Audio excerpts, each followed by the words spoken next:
some hot cross buns today, some sourdough ones. So what you need to do first is to heat up 175 millilitres of milk.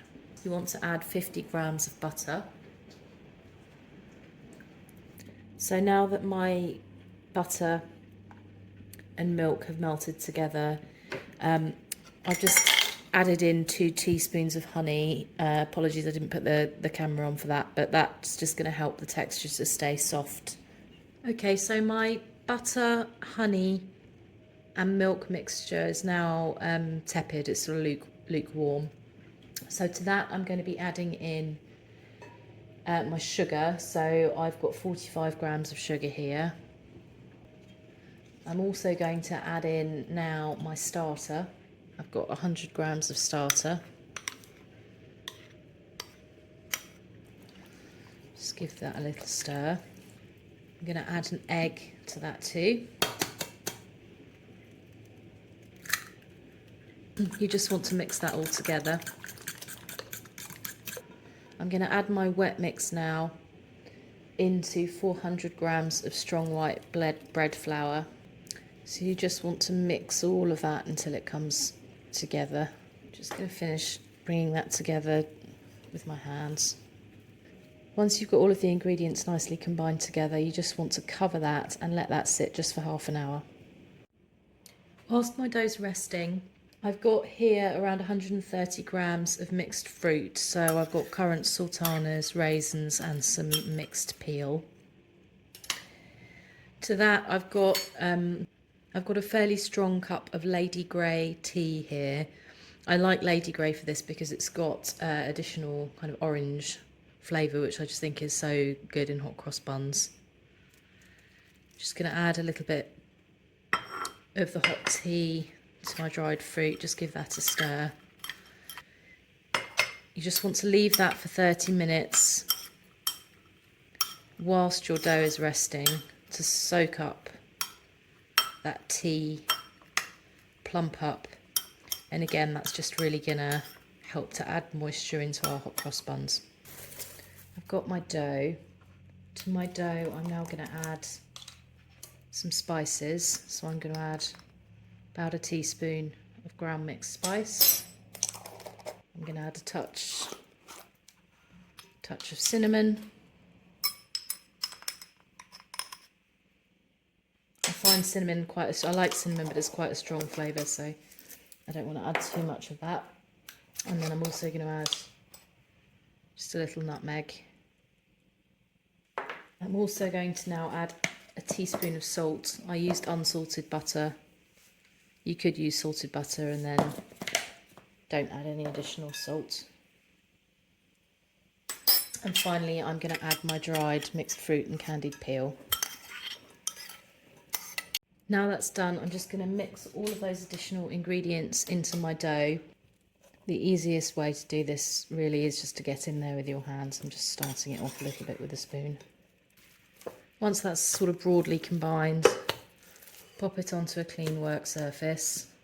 I'm now going to knead this together for about 5 to 10 minutes until the dough becomes less sticky and more smooth and elastic.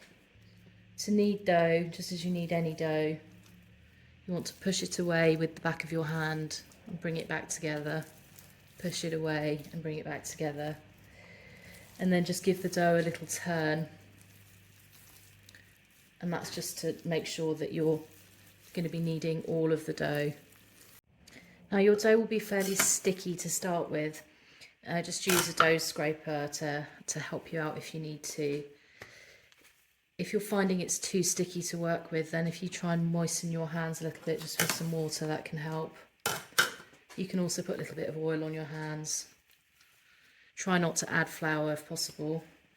So I've been kneading this for about 10 minutes. You can see it is getting smoother and more elastic. The dough is still a little bit sticky, but that's kind of to be expected. We've got a lot of liquid in here, we've got honey in here, which does make the dough stickier as well. Once you're happy that your dough is relatively smooth, what you want to do is to pop that into a bowl that's just been greased lightly with some oil. If it's still fairly sticky, you can, as if you were doing sourdough bread, do some stretch and folds in half-an-hour intervals just to help that structure a little bit as well. So I'm just going to leave that now covered until it's doubled in size. My dough's been resting for about 6 hours, so I'm just going to have a look at it now. You can see we've got a few bubbles starting to form and it's risen slightly. So what I'm going to do now is pop that into the fridge overnight.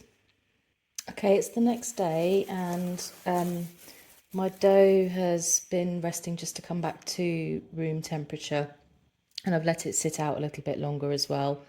I had to put it in the fridge last night because I needed to go to bed, but with this sort of dough, because it's enriched dough with butter, honey, we've also got the spices and the fruit in there, expect it to take longer to rise than you would a normal sourdough loaf, for example. So what I'm going to do now is I'm going to take this out and I'm going to shape it into balls.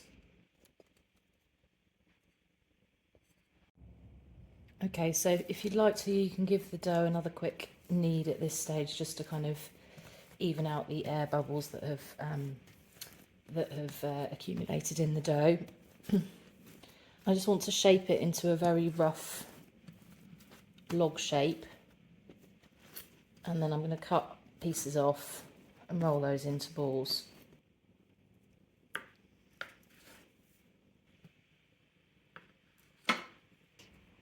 If you want to be really precise, you can weigh them. I've done mine about 75, 80 grams roughly each. I find that gives quite a nice size of hot cross bun. So once you've got your dough divided into pieces, you want to shape those into little buns. And the way I do that is just as if you were making a little mini loaf of bread. Bring the outsides in, pinch them into the centre, shape them roughly into a bun, and then pop them onto a baking tray. So just bring the outsides in to the centre,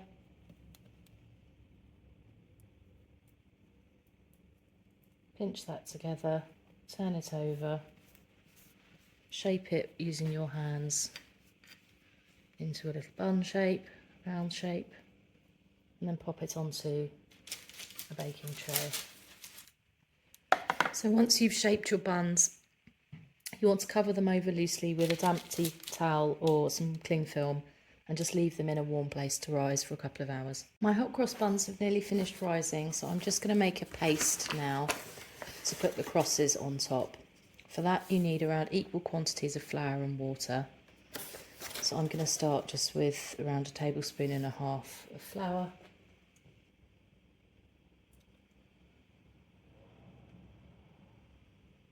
Around the same of water. And mix that together to form a smooth paste. It's always better to start with less water and add more. That's about there now, so I'm just going to put that into a piping bag with a nozzle. And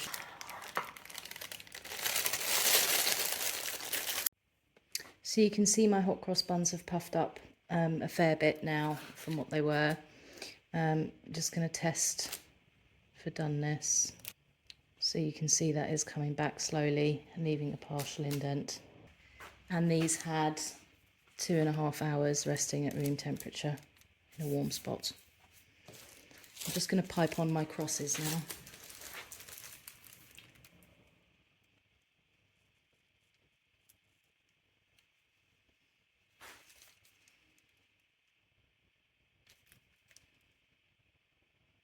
Once you've piped your crosses, you then need to get an egg. Just beat that together lightly. And then you want to brush your hot cross buns with egg wash just to help them brown in the oven.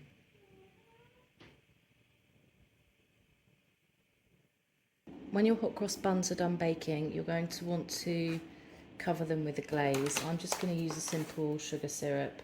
So I've got a tablespoon of caster sugar and a tablespoon of just boiled water.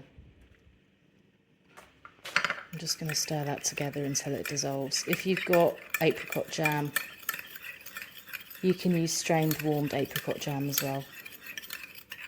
My hot cross buns have had about 25 minutes in the oven. I'm just going to check to see if they're cooked. So you can see that they've risen well, they're nice and golden brown. The way to check if they're cooked, there are a couple of ways actually. One is like a cake, you can insert a skewer to see if it comes out clean, which that does. The other way is like bread, turn them upside down and tap them to see if they're hollow. It's not quite sounding hollow yet, so I might just give them another minute. My hot cross buns are now cooked. They're sounding hollow. I'm just going to brush them. They've got a little bit of colour from the egg wash, a little bit of shininess rather from the egg wash, but I'm just going to brush them with this sugar syrup now to make them nice and shiny. Once you've glazed your buns, just pop them onto a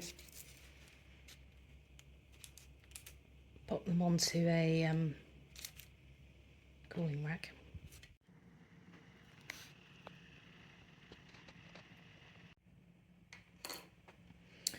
Only one thing left to do now, which is to try one of these.